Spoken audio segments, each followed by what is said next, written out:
right, you ready to get into games? Let's talk games. Okay, we are doing a good old-fashioned what we've been playing, because we've been playing a lot of stuff and haven't really checked back in on specific games. So, Isaiah, do you want me to start, or do you want to kick it off with your Alan Wake 2, or do you want to hear something about South of Midnight? I'll start with Alan Wake, just because it's also a little bit older. So, I don't think I have any crazy hot takes for Alan Wake 2 that you might. Hasn't been talked about already. Might. I don't know. Played Alan Wake 2. From what I gather, I fall into the camp of the people who really liked Saga's portion of the game and didn't really like Alan's portion of the game. I think the overall the story of Alan Wake 2 is, I know you give me flack for this all the time, but I think the story is so confusing and hard to follow that at least like Saga's more straightforward gameplay was a good time. I was in there, I was shooting, I was dodging, a couple puzzles here and there, things you got to do, all that, good time. But then when Alan Wake's part comes on, it's like, oh man, what are we doing here? I gotta change timelines and find these new scenarios and then flip between the writing room and not, and this, that, and the third. It was too much. I didn't like it. I know the game itself, obviously, like, high production. I understand why people like it. But to me, of the, I guess, two Remedy games I played now with Control and then this, Control is so much better than Alan Wake 2. Oh my gosh. But you don't really like That's Control crazy. like that. Which I think I don't love Control. I really think like is an Control. indictment on Alan Wake 2 even more, where you're like, this is below Control? Because how would you say that you feel about Control? I like Control. I don't love it. It's not a 4 on the Isaiah scale, but it's a solid 3. Yeah. Okay. Yeah. What do you like about it? I like the gameplay, the combat that you jump. I did once I adjusted the combat. The combat system is not good, but it is engaging and fun. And there are like a lot of knobs they give you with like the different gun variations you can do, and you get new abilities and this, that, and the third. I'm really lawyering you on this because I know there's a lot of stuff there. Now, where were you on Tuesday at night? Can you read this? I'm going to show you a document. I want you to read the highlighted portion aloud, because I remember you saying that the gunplay does not feel good in Control, is what you had said to me. Has your opinion shifted on that? No, I still say it doesn't feel good, but it is engaging. It is stuff to do, which is more than what Alan Wake has. He has like next to nothing. He has literally almost next to nothing. He's got a flashlight. He is a rent-a-cop. Are you looking to play the next Remedy game? If it's Control, yes. If it's something new, probably not. Okay. And they also better bring those accessibility features. So they better have. I think they're always that needs to be a staple going forward. I think they always have that. Most developers. Which can you talk about what stuff you were talking about using? Yeah. How did you play these games? For these games, almost immediately I turn on you can't die, unlimited ammo, one hit kills, can't be interrupted. Like I don't like. I appreciate the systems existing. I don't like the way that they do their systems. And so the accessibility options give me a way to still engage with the systems in a way that is not just infuriating to me. Mm-hmm. It actually is enjoyable. Yeah. When I don't have to worry about finding these huff-ass bullets in these random-ass drawers, yeah, the game can be a lot more fun when I can just shoot my way through all these ghosts, these shadow people. It's funny because mass and antlers. I knew you played Control that way, because I think I was there when you like changed the setting, or maybe I might have even mentioned to you like you can do this if you want or whatever, and you're like, okay, cool. And then that's what you did. And I think you did that partway through Control. I don't think you started. I did like the first couple chapters, like legit. Like the first boss, I think you did regular as well. The guy in the mailroom, which I know you're like, oh, the gunplay's not good or whatever. You flew through that boss compared to what it took me. I was fighting for my life, and you were like boom boom pow. So I don't know. But for Alan Wake 2, I didn't realize that you did that. And also some of the enemies do go down easy depending on like the context. So it's funny because when I was first watching you play Alan Wake 2, like when I would look over, I'm like, oh, he's like really good at it. Like he's just like he's headshotting everybody. Like this is crazy. It's like, oh, okay, he actually just has one shot kill and whatever. And I got the platinum, which it was a fun platinum to get. I know you are like, why would you get the platinum if you didn't enjoy like 40% of the game? Isaiah will take a game recommendation you have, say the game is ass the whole time, put it on I can play drunk with my eyes closed, and then platinum it and be like, I don't know. That's like some real sicko. Platinum's platinum. That's some real sicko stuff. And then the thing, look, I ain't got no beef with anyone wanting to, dial things down, tune things around, but I do have a beef with you personally. I don't have a beef with accessibility. I have a beef with you. I just feel like, yes, it's personal.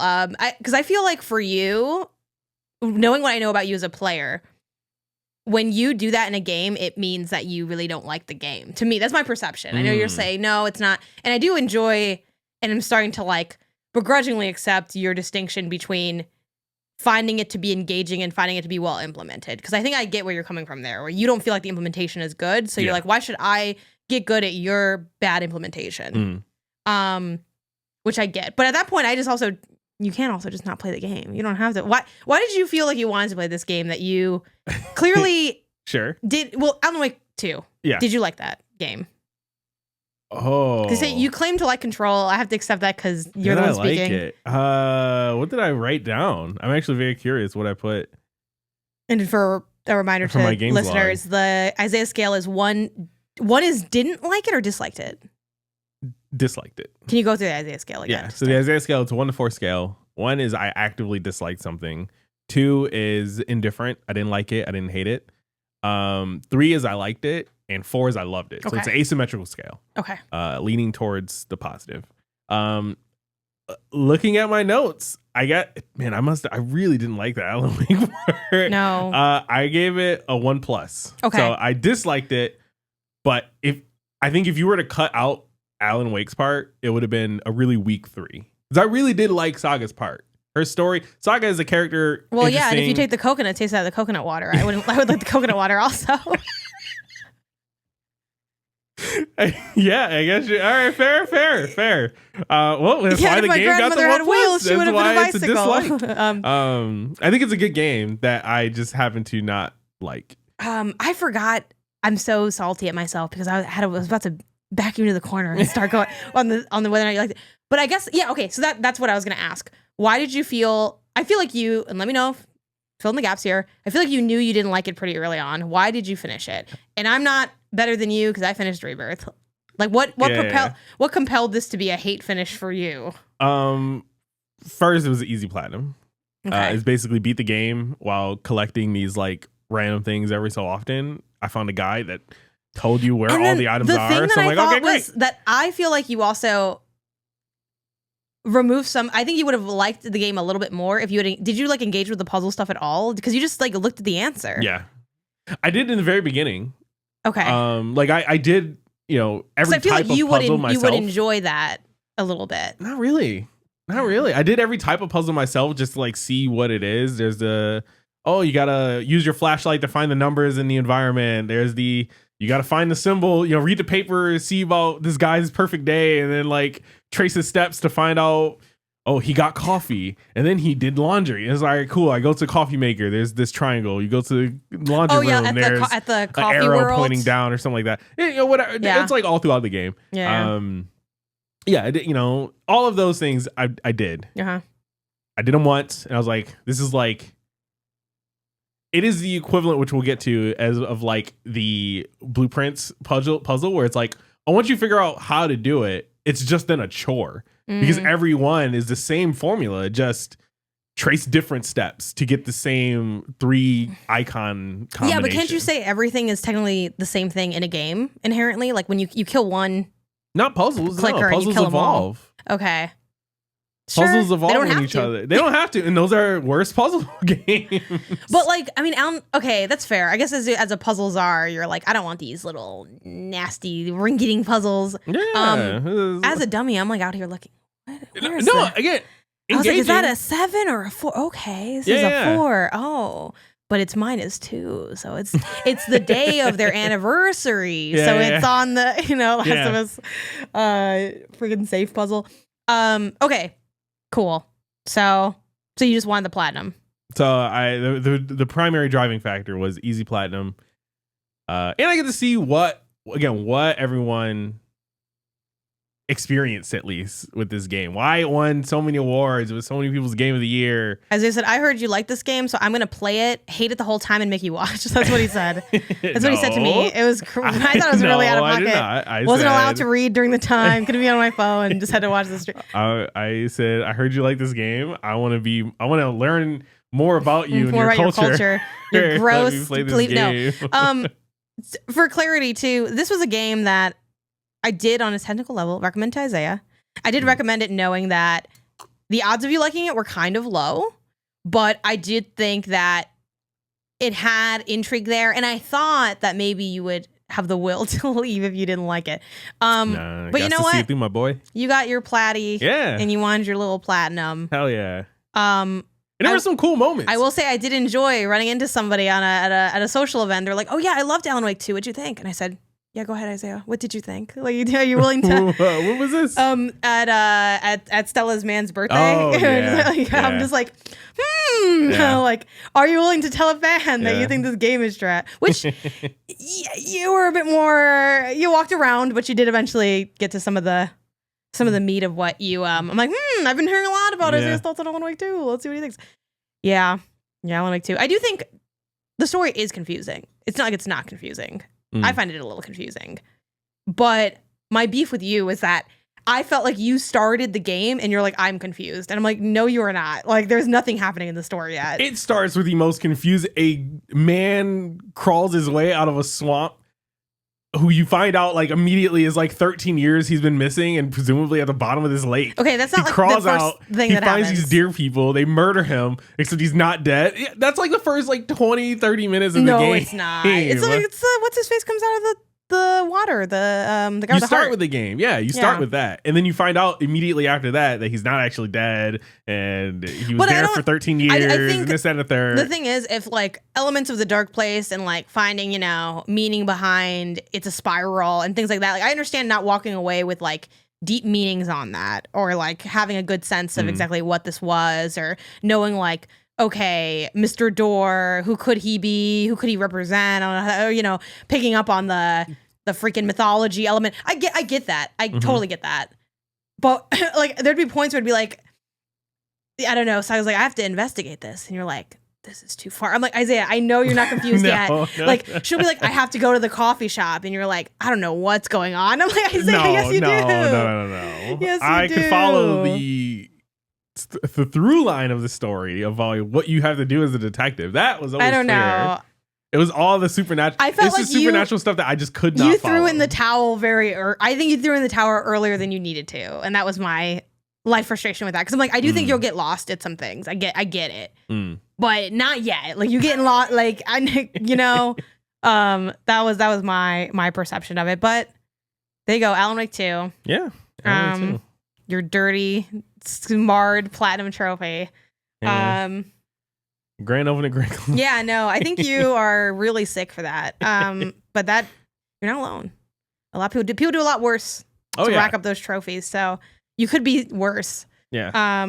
Yeah. So that's not too bad. I like to only get platinums on games that I like. I don't really want a platinum for a game I don't like. That's why I have more platinums than you. It is why you have more. And that's why. I'm like, I don't like to exploit my workers. That's why I'm rich and you're not rich because you aren't exploiting people. Different approaches. Any other Alan Wake 2 thoughts? Also, I also don't really like Alan Wake's section. I don't like playing as Alan Wake. I think he falls over like a piece of paper. Like he just has like no health. Like it's so easy to get caught in like corners. I found them like tough to like work through versus like sagas I don't really have. What I really want, I want Remedy to make a game of someone else's IP. I think that to me would be like the best of both worlds, where it's like, sure, take your weird art house magic fantasy sci-fi whatever, but apply that energy into someone else's like cohesive story. I will be there day one. I'll probably be a fan. Give me, yeah, that's what I want. I don't like the stories. They're too weird. They're too they're not hand-holdy enough. You know how you say like, oh, is this puzzle game dome friendly? Yeah. Is this Remedy game dome friendly? And so far, no. I mean, not really, but I don't find the need to totally understand everything in the game to enjoy it. I don't need to look. I play Kojima games. I don't need to fully understand everything to enjoy it. Yeah, that's the other argument we got into. I was like, this is just what is it called? This is just Pacific Northwest Kojima. Like, I don't see what the problem is, Isaiah. Kojima at least has a way of explaining things. Things get explained. It might not make sense, but they give you an explanation. I do think things get like kind of explained. I don't think they do. Or like the main through lines of things, but like the deeper stuff is harder to, like, it's funny, like when I beat Control, I know we wanted to like get an explainer up on it, like the ending explained, and I said, I ain't doing that. No, I don't know what's going on in that game. I said, let me know when you publish it so I could read it so I could know what happened in the game. But I mean the general stuff, like, I don't know, I'm not bothered by, like, why is she the director? I'm like, because she picked up the gun. Like, I don't know, that's like not like, you gotta be able to go for a ride. I feel like you don't want to go for a ride.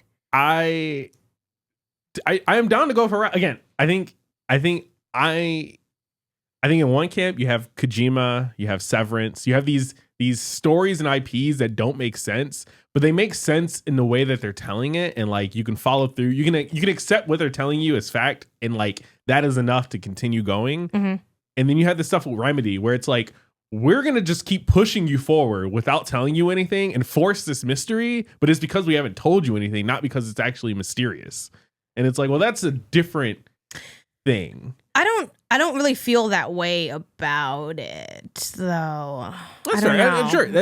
I mean, it is totally just how I think it is a little bit more obtuse than it needs to be, and I think there's ways that they could improve, adding maybe a little bit more of a, like, really making sure that like the base is stronger than it is of understanding like what happened in this game and like why did it happen, and leaving some of the other stuff to be if you want to be a nerd, you know, where it's like, oh, if you want to really think of the like if you want to be a lore hound, I think it's cool to have lore hound stuff, but I do think they could use tools to strengthen a basic plot understanding that then, like, because, you know, to your point, Severance, the basic plot, and there's still some people that are like, I don't know what's going on, and it's like, you know, yeah, everyone wants to hate on English class, but you really needed it to understand basic stuff. Like, what's fun about something like Severance, without getting into spoilers or making this the Severance cast, is it's very like, it's like pretty simple to understand. Like, it's just the plot is happening. And what's kind of nice is that they have these deeper layers of analysis that you can engage with that just sort of deepen what you already have. Things like the significance of blue and red in that show, or the significance of goat iconography and what that might hint at a character. Traditional media tropes like turtlenecks representing secrecy. And you can say, oh, does this mean that this character is this? Or does it not? You know, are they like fitting into this on purpose, or is it just like a detail that they have? Are things like red herrings on here? Oh, this person made this mistake. Were they really just drunk saying it wrong? Or is this something, you know, there's more to dig into, but you don't have to dig into that to know what's going on. And I don't think that's true for Remedy games either, but I do think that the plot feels a little less, because it starts to diverge in different places. It can get a little slippery on what exactly is going on in a way. Yeah. So I do think they could improve on that a little bit. But yeah, I like all the mixed media stuff too, in those games. I think it's really fun and interesting. I know you don't like that stuff. So it's like, I'm like, you don't love Alice's photography? That was like some of the best stuff in the game. And you're like, who's Alice? And like, God damn it, Isaiah. You couldn't pay me to watch those. I was like, did you watch her tape? It was so Absolutely good.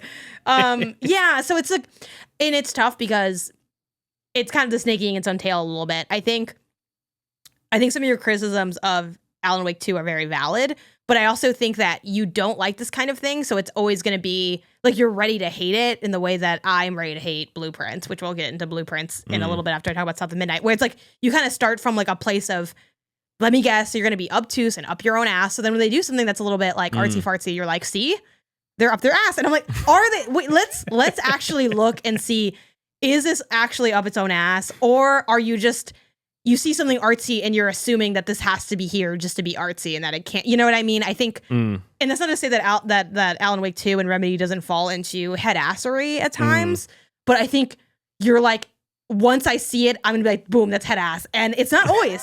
It's not always. And some of that stuff really works and makes sense and is more than just like, I want it to be weird. But also they do have some stuff where it's like, I kind of want it to be a little weird.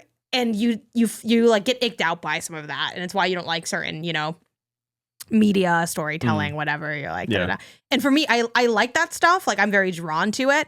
Sometimes it's not done well, sometimes it is. I think Remedy does holistically do that stuff well, but they are definitely in an artsy fartsy area, which is why it's like, ooh, like that might be like the artsy fartsiest game you might be willing to like, would be like a Remedy game. Because yeah, they're weird, but like with Control versus, you also just like, you shooting around, you hanging out. Yeah. You read notes, but you don't read them. You're gonna fight bosses, like it's very, you know, whatever. And this was like that too, but in the survival horror realm, which I was also like, I don't know how you're gonna like you know you like Resident Evil and stuff, so and you loved Dead Space. Love so Dead Space. Again, I didn't think, oh, this is Dead Space, but you seem like you're someone that likes the flow of I fight guys, I get little upgrades, like this. Alan Wake 2 has some of that in it. So I'll see you for the next Remedy project, maybe. I don't know. Control 2, I'm gonna be all up on it. I love Control. I'll definitely be playing it. I'll tell you one thing. You might not like how I play it, but do not. I'll be flying there, hanging out. Yeah, I love Control. But after we leave the Pacific Northwest, we head on down south. Does it take place in the south? Oh, this. I was like, is Control in the south? I don't remember. It's like some bureau. It's like New York or something. Head on down south to the deep south of the United States for South of Midnight. It's funny because you said, you asked me, does South of Midnight mean anything in the game? And not really. Like, no? Okay. I don't think so. Not really. I mean, again, I did read somewhere that the game takes place in one day. And if that's true, I guess it's like before midnight. But it's not like in the game they're like, we got to do this before midnight strike. Like, that doesn't happen. South of Midnight, this is Compulsion Games. Is that the name of the studio? Or is it something different? Yeah, Compulsion Games is newest project. Microsoft published. And it is an action-adventure game with, I'd say, exploratory platforming elements and arena combat. The game is good. And I really like it a lot. Nice. I like it more than it is good in some ways, but then in some ways kind of the same amount, because basically what's really good about this game is the packaged experience of what the game is. Booting it up, checking out the areas, getting the folklore. It's all based on Southern folklore, and having like getting into the story and seeing the little like folklore tales play out. And hearing the music, which so much of the OST for like these big marquee moments in the game are in that classic style of like storytelling. Like every genre has like some, you know, hip hop has their like storytelling raps. Banda music has like, or Mexican music has the corridos, or like the storytelling one, you know? So every genre basically does storytelling, you know, country music, big storytelling genre. So this is kind of in that vein where they have these like very on the nose, like I'm naming people, I'm saying what happened. You want a straightforward narrative, baby? South of Midnight got like you know what goes down. Like, they give it to you piecemeal and then they give it to you again in the song. On that note too, I think the thing I'm very impressed by, again, is the narrative, and not just like what the story is, and that the stories are interesting in that, you know, you learn about. Basically, the structure is you have like the overarching story, which is Hazel, the main character, loses her mother in the flood. Like, flood hits their house, she gets taken away, and it's like, oh my God, Mom, where are you? I gotta find my mom. That's the game. That's what the game is about. Cool. That's the overarching story. In the middle, on each chapter, there are smaller stories that are basically you kind of learning about people from the past in the area. So what you basically end up doing is stepping into the role of the Weaver, which is like I guess you could say like a mythical, like you're kind of like a legend or whatever in a way, almost like any other hero story, right? Where there's like this key hero that does these things for like society, and the Weaver mends, what do they call them?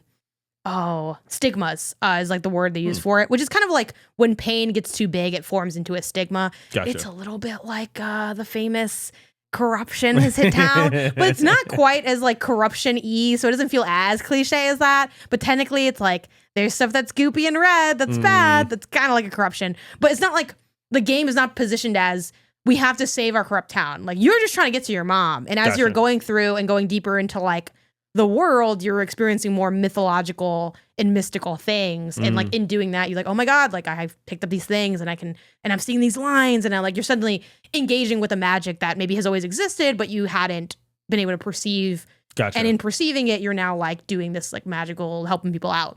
Gotcha. So the sub stories, you're kind of encountering them as seeing kind of like ghost projections. You know, it's like that. So many games do this. Where you walk up to a thing, you interact with it, and they like play a scene for you between two ghost looking characters, and then it's like, oh, I guess that's Dave and Sally, and they have this business together, and you see like a 90-second to like 30-second little thing, and then you're like, oh, okay, cool, and you keep going. There's notes, of course. Sometimes the notes allude to that story. Sometimes they're about what's going on in town or whatever, and you'll see a couple of them per chapter, and then they culminate into some type of like ending, usually of, you know, you kind of like healing that element of the story. Sometimes it's like a platforming segment.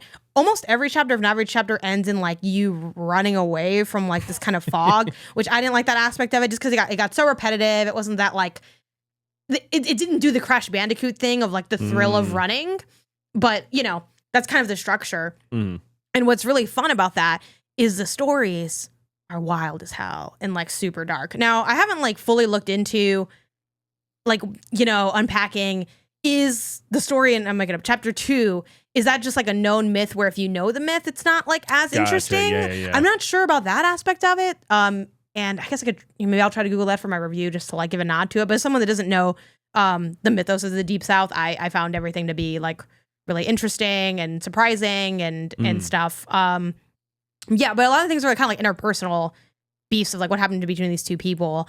And a lot of the stories are like just messed up, but they're not messed up in a voyeuristic trauma way. Like it's not like they have, and then like this guy, you know, beat his wife or something, you know, like, and there's places for those stories too. But sometimes I think in games, they're like, okay, we need you to be sad. So like, and then this really sad thing happened. And it's very like heavy handed. There are things that definitely like touch on, I guess, traumatic aspects of life. It's not like there is violence in some of these stories. There's like betrayals. There's like familial beefs. There's, you know, loss through death. So it does tackle big things, but it never feels like shock value-y, which I think is really cool. And I'm always interested in them. And I think just the narrative structure, the pacing of this game is almost perfect. I think they fumble it a little bit towards the end where like you kind of feel like you're at the end of the game. And then you're like, wait, but I'm not at the end? And in that I'm cool with because it makes sense why we're not at the end. But then it goes a little further and I'm like, I don't know how I liked how it ended. But I think just, you know, I keep referencing it when I talk about it on shows and as I'm writing in my review, but we went to that GSC talk called Sex and Death, like finding narrative midpoints, achieving satisfying midpoints in narratives, which was a talk done by a name I've never pasted into the document. I keep referring to it. Amy Lee Shaw, who's a writer and narrative designer at Sweet Baby Inc. And I think South of Midnight is such a class act at finding good midpoints. Like the little stories have midpoints. There's also stuff happening with the larger story. Like as you're looking for your mom, you might meet some people that like they might know some stuff, or you have like this one character who's like kind of antagonistic, but like you're like, well, okay, they're kind of helping me, but like they're kind of shady. And yeah, and I found myself constantly surprised by where the story went to a degree. Like I was trying to predict, I'm like, clearly this is going to happen because I've played a million games and read, you know, a bunch of books and things, and this is how these stories go. And then it's like a little different, and I'm like, okay, yeah, like, and I'm sure some people can predict some elements of the plot, but yeah, I really like that aspect of it. I love jumping around the environment.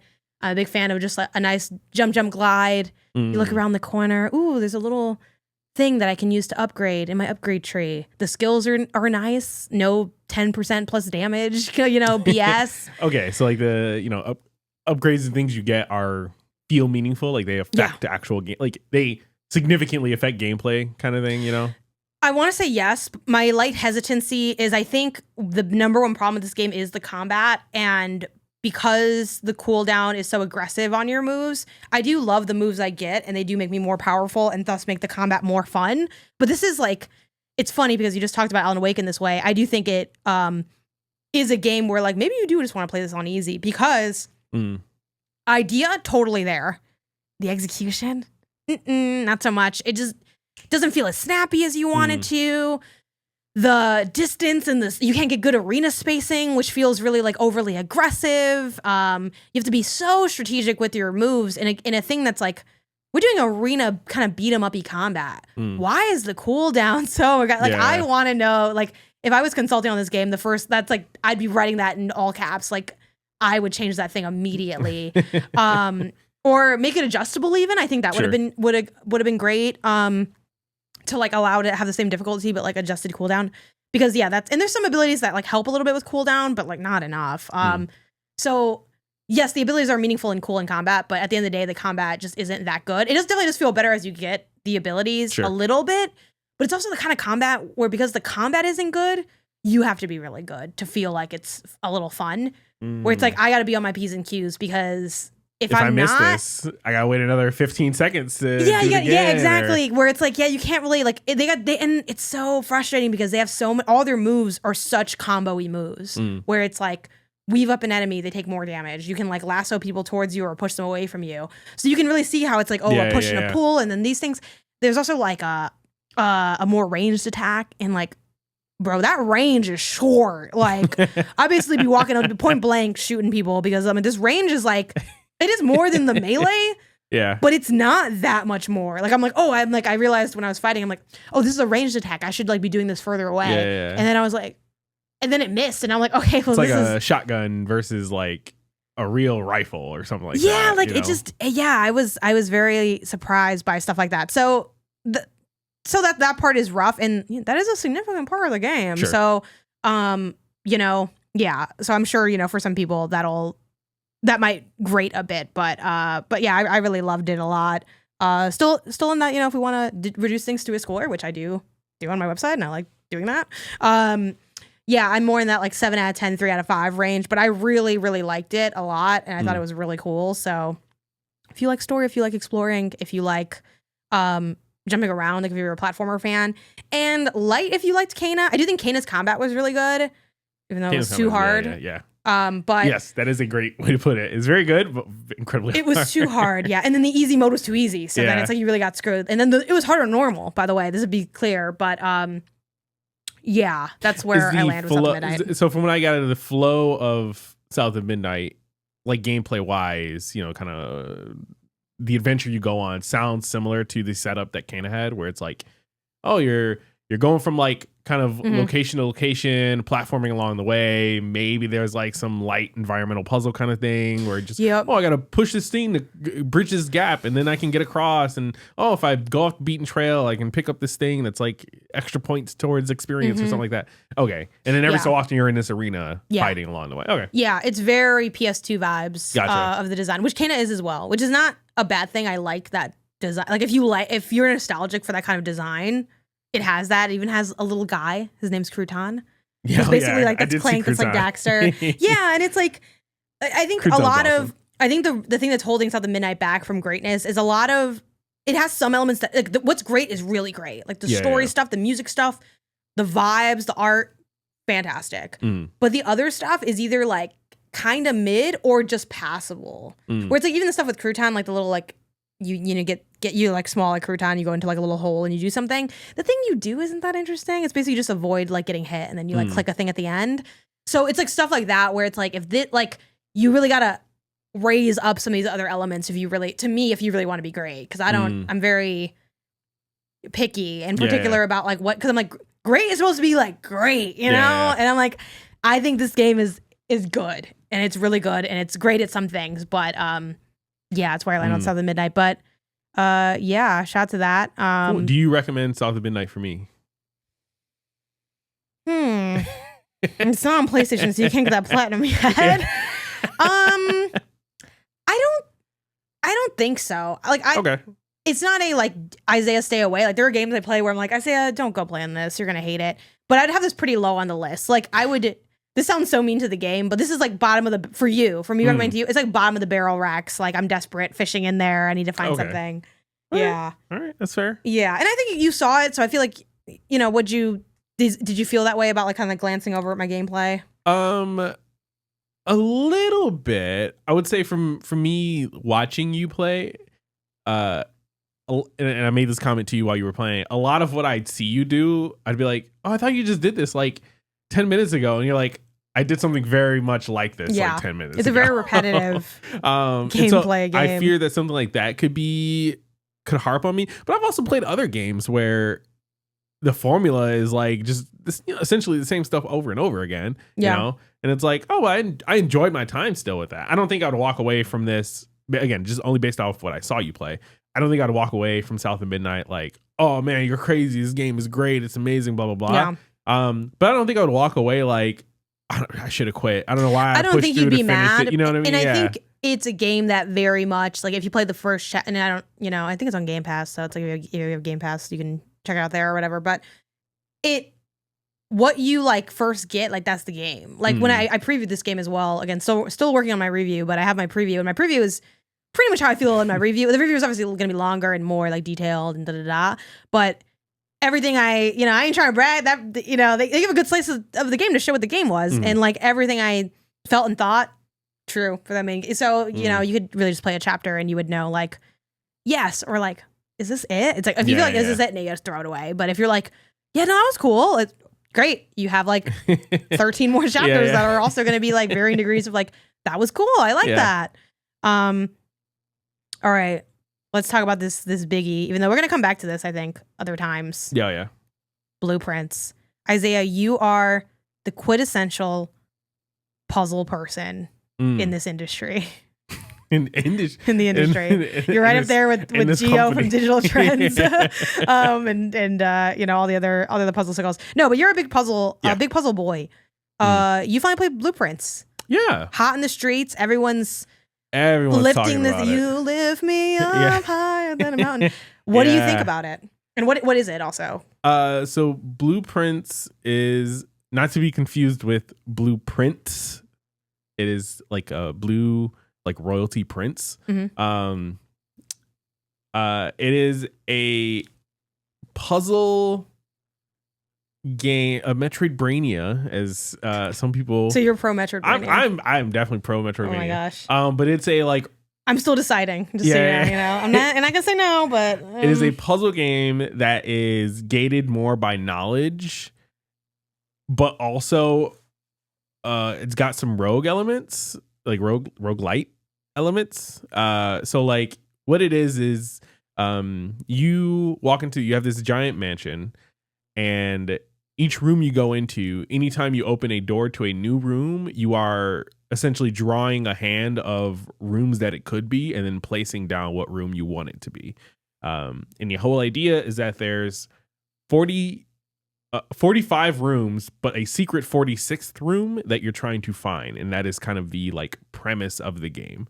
So it is, but it's sort of like as you go from room to room, the rogue element kind of shows its head with like, oh, well, this run you might draw the kitchen and then the living room and then a nursery and then a bathroom. Whereas another run, you get the garage, gymnasium, chapel, porta potty. I don't know. Like, it could be whatever. Who knows? That last one's not the game. Yeah. Or is it? We haven't finished it. Maybe it is in there. So like, no two runs of your house building or mansion building is probably going to be the same. But there are things in rooms that help you in other rooms, or give you some like permanent buffs as you like redo these rooms each day after day. And there's like, I guess, without going into too many spoilers or anything like that, it's like, oh, there's like something else going on. There's like a, kind of like the Witness, an Animal Well, any of these other, Tunic. There's like this whole notion of like, as you play and you discover these rooms, you as the player will gain knowledge that will help you in your further, like, get further and do more in your later runs. And so, yeah, it's a bit of a mashup between for the brainies of the Metroidvania puzzle people, and then the one more run roguelite kind of people who are maybe just more trying to like on the surface complete the objective. For people that want to look at stuff and read. Yeah, it's not that. I just want to be dumb. So yeah, people have been hyping it up to heaven and back, and like it's like this, you know, the next great thing since Balatro and everything like that, which was just last year. So to say the next greatest thing since Balatro, sometimes you get great things, you know. LeBron and Luka are on the same team. No, you know, I don't know. Fair enough. So yeah, I think the game so far, I think is good, maybe even great. I'm definitely not seeing this like earth-shattering like game of the year kind of. Is it in the conversations for game of the year from what I played so far? Sure, but it's also only what, May, April. Yeah. So like, you know, I wouldn't be surprised if this is in like top 10 considerations and stuff like that by the end of the year. But I would be surprised if it's like top 3 game of the year contender kind of conversations, just from what I played so far. It seems like a very fine, but it seems more rogue than puzzle, to be honest with you. Like there are puzzle elements for sure, and like even like outright puzzles that you come across, like you know, there's the whole like 2 truths and a lie almost kind of scenario. There's some like mathy puzzles that you come across. There's some you gotta flip these switches a certain way to do stuff kind of thing. Like there are definitely puzzly elements to it, but so far all I'm getting is more like rogue-like elements. Like if you like Dead Cells or something like that, or Spelunky. I think Spelunky is a much better comparison to this than like an Animal Well or something like that. So I don't know, but what do you think? Am I wrong in that? Like how do you feel in comparison? It's also, I feel like recording this is a little cursed because I do wonder if like, next week we could come by after playing more and we're like, everything we said is wrong. I also think though part of, you know, the job, the role is like, what is it now? It's like I can't just be like, oh, I'm afraid like that, you know. Again, if I look around at people that are further into the game, it seems like there's more to this than what I've seen. I mean, that's got to be factual in the sense that we haven't played as many hours, you know, kind of thing. So maybe it gets more puzzly as you go. But yeah, like I actually don't think it is that much of a puzzle game at this point. We are about, I'd say 6, maybe a little bit more hours in. I'm enjoying the game. The time has gone by very fast in playing it. We streamed it together on my channel. We played it after that. And, you know, I've been enjoying my time. And, you know, I had work yesterday where I was out all day. But if I wasn't, I would have been here playing some Blueprints, hanging out. Yeah, but there's not, like you said, there's not that many. Like all the puzzles I've solved, there's like 3 puzzles I've solved in those 6+ hours. That's not that puzzly. Like no. Now I have had to like write down information. Like there's you know, I'll make it up because I don't, you know, just for sake of not spoiling it. And actually I haven't even opened the safe yet, so who knows when I can open the safe. There's like a safe you can open. It's like, okay, I'm guessing that you just punch in the number. Maybe even that's going to be, oh, you have to, you break the wall behind the safe. I don't know. Maybe that will be a funkier thing, but you know, you just, it's like, okay, maybe I'd write down the code for that and then open it. And maybe on one run I find the code and then whatever. Or maybe the code changes everyone, you know. And there are those questions that you ask yourself of like certain information that you gain. Oh, does this carry over now? Let me try. Maybe I can kind of, oh, you found that in the way we're playing right now. At first we were on one file, but now we've gone to like our own files. And which is why I'm like, you can only play what I'm playing now because, you know, Isaiah will do something in his run. And if it's new to me, I'll like look over and gain that information, which I know some of you would really like doing that. Some of you say, no, I want to do it all myself. Good news, you can do whatever you want. So, but I've really enjoyed doing that. I think we have like a shared notebook. Yeah, for me, it helps offset the rogue elements of the game, which I know that's kind of like working around what some people might really like about the game. But yeah, I don't need. For me, it's not more fun if it I don't get more fun out of the idea of it might have taken me 3 more hours to find the kitchen. Than if I looked over when you had the kitchen. You know what I mean? Like, yeah. I don't find one of those significantly more satisfying than the other. Like, I don't need the thrill of doing it myself. And I'm still also doing my own things myself, and I'll find some stuff that you don't know, and sometimes I'll tell you, and then we kind of can work together in that way while also still working separately and doing our own thing. Yeah, but it feels much more like an exploration game. Is this game dumb friendly at this moment? Yes. But I have concerns. I did have to do one puzzle where I need you to help me, and I was very sad about that because I couldn't do it myself. It was like a flip switch kind of thing. And we did one puzzle together where I'm like, I don't know if I would have done that like on my own. Like it just seems like I wasn't gonna figure it out. We barely figured it out together. So those things give me pause. But yeah, like, and I feel the same way as you. I'm enjoying it. I do think it's a very fresh idea. Like I've never seen anything like that before. I think it's, at least in the video game space, again, a lot of people compare it to Betrayal of House on the Hill, which it is kind of like that. But yeah, I mean, I think it's really cool. I also think, and I've asterisk to everything we say because we're not. It's not like we beat the game even. Yeah. So maybe this will change.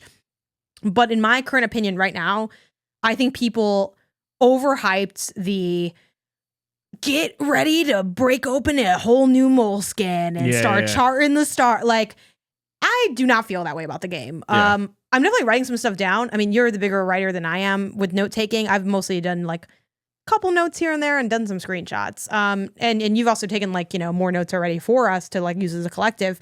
But I think that unnecessarily intimidated me to the game. And it also negatively impacted my experience of first picking up the game, of feeling like, okay, well, I enter a room, we'll pretend it's a studio, right? Okay, well, everyone said I have to write down everything, and that and that when they wrote down something in the first 10 minutes, and 10 hours later they said they needed it. So I'm gonna write down that there's one controller, that there's one cereal box, there's an iPad, that the iPad's great. It's like, and maybe at one point they will ask like, what's the color of the iPad? I don't know, but I think going into the game and being like, oh my God, I think just go and play it like any other regular game, and you will find that it's actually just a regular game. Now, there's probably more to it. I'm not trying to discount the depth, but I don't think you need to psych yourself out about it in that way. Yeah. I say go in with, it is a road game that happens to have puzzles, not it is a puzzle road game.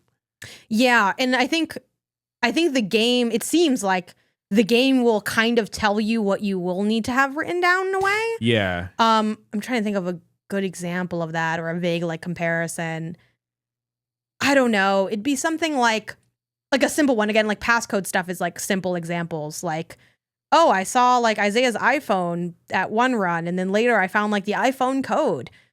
Oh, there's stuff I can do on his iPhone that can maybe like open up more things for me or aid me. There's like things like that. And I'm sure there are, again, other more complex things that might appear, but that is the extent of like, I'm going to write down his code so that I know it. Or like, we've been writing down names of people a lot. Like, oh, maybe this will be relevant. Maybe we'll need to know the name of the maid or something. Yeah. But we're not going in and like writing down how many pieces of tile are on the ceiling. Because I think if the game wants me to know that, they'll say, look to the ceiling sky. They'll write something down. Someone or some hint to that is the basically one of the puzzles we did come across. We spent such a long time looking at everything else around the puzzle when the puzzle was itself very isolated to just the puzzle.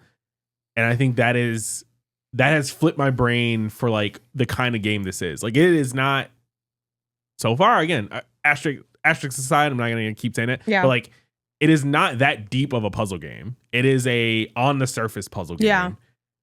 And it maybe gets deeper later, but you don't need to be starting out deep. Yeah, don't start out deep. Start shallow. Start super shallow. Yeah, like it's not that deep right now. Again, it's kind of like a pool. It's like diving into the shallow end. You're gonna break your neck on that. Yeah, and like you need to just wade. And I think that was a little bit of my problem. Like I felt very like, okay, well, like what am I supposed to be doing? Like I don't understand. It's just like you just play it. Like it's really just a regular game. Again, there's probably more. Same with Tunic. Tunic is a regular game that has depth to it. And to that note, I think that's a good thing. I don't think I mean, everyone makes games differently. There's different games for different people. There's nothing wrong with like making a Lorelei. And even Lorelei, it builds on its like depth. Like it's not as, it gets more complicated as you go. This is a good thing, I think, for a game like Blueprints, because it is fun on its face, and it's nice that there's more later, and that can be kind of almost optional. Again, my colleagues on Indie Council, I think Jenny was the one who said she doesn't think you have to write down any notes for just finishing it. Yeah, probably not. And I think that's probably true. I mean, especially if you're screenshotting some things. It's also the rogue element to it. Yeah. Which is one of the biggest cons to the game, in my opinion. Yeah. I don't know if it's a con yet, but I do think it's gonna like squeeze a little more time out of me than maybe it needs to. But you know, I'm enjoying it okay as a rogue hater. I'm a puzzle hater and a rogue hater, so this had a lot going against when you combine them, you're having a good time. That's the recipe. I got. You take two things you hate, and they cancel each other out. Yeah, but that's my thing. I think if you're interested and you're like, again, I don't know if you'll be able to finish it. I'm hoping to finish it soonish so I can say, hey, I'm dumb and I beat this game. Mm-hmm. And then I can hold up the dumb flag for all my dumbs out there.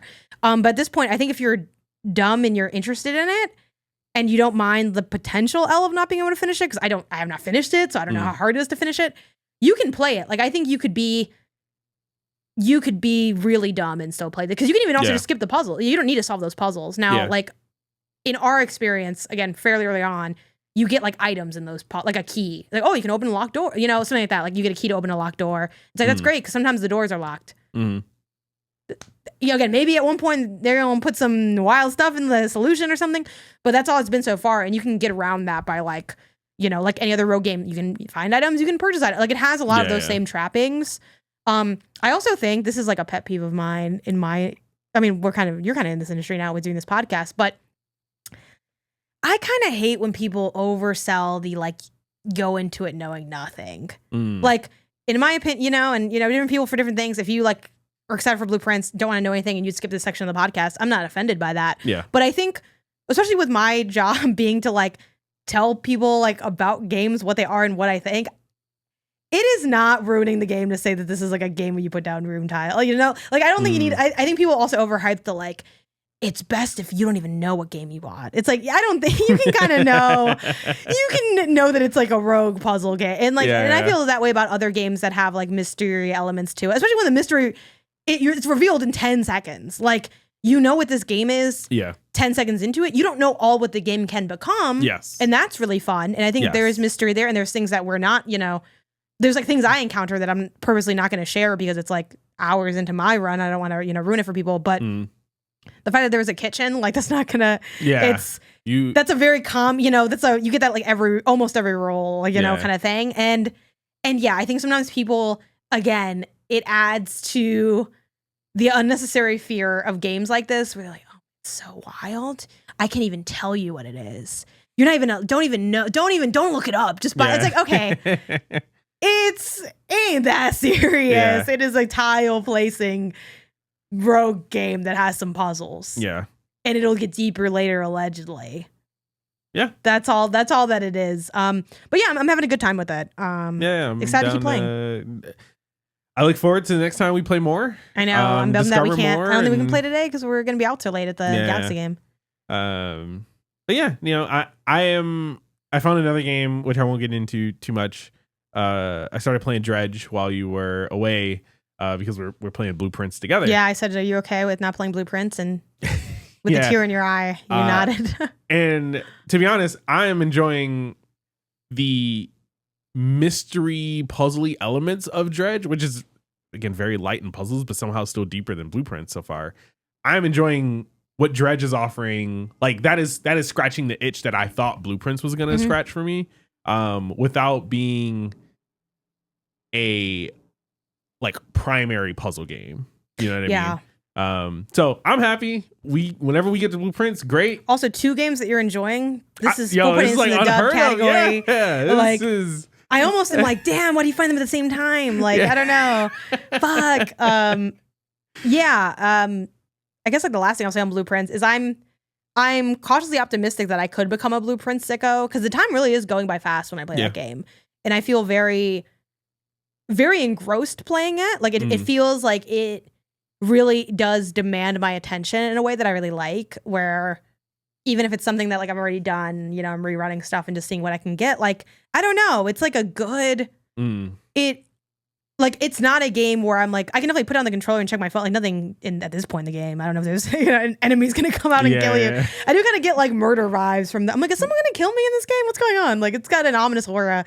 It's a game I definitely could put torture room you put down. The torture room, when you put down the torture room or whatever. But it's a game that I can easily put down a controller and check my phone and nothing's gonna attack me. But I like never like never like leave the game when I'm playing. I feel very like engrossed in it. So yeah, like so far actually, like I think it seems really approachable to me at this point. I'd agree. So hopefully that stays true, because I think approachable to end, wild to go down is like a great spot for a game like this to be, and I hope that it really is that, because it is that so far. Yeah, I agree.